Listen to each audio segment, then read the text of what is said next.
মানুষের সাথে সংসার করতে আসলাম। ভাইয়ার একটা মেয়ের সাথে রিলেশন ছিল। সেরিন নামের একটা মেয়ে ভাইয়া অনেক ভালোবাসতো।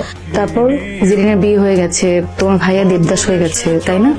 না, মেয়েটা ভাইয়ার সাথে চিট করেছে। প্রথমে দুই পরিবারে কেউ রাজি ছিল না, কিন্তু যখনই ভাইয়া রাজি করিয়েছে জানতে পারলো মেয়েটা ডাবল টাইমিং করছে। এরপর ভাইয়া অনেক চুপচাপ হয়ে গেছে, একা একা থাকে, আমাদের সাথে মিশে না, শুধু অফিস আর বাসা। কিন্তু জানো ভাবি, ভাইয়া না এমন ছিল না। তাহলে এটাই কারণ।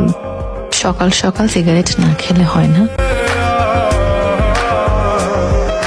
চাঁদের আলো দিয়ে দিয়া কোথায় বাবা? খানি দেখব পেও না কোলা চাখব কাছে রাখবো না না এভাবে ভাই পাঠিয়েছে।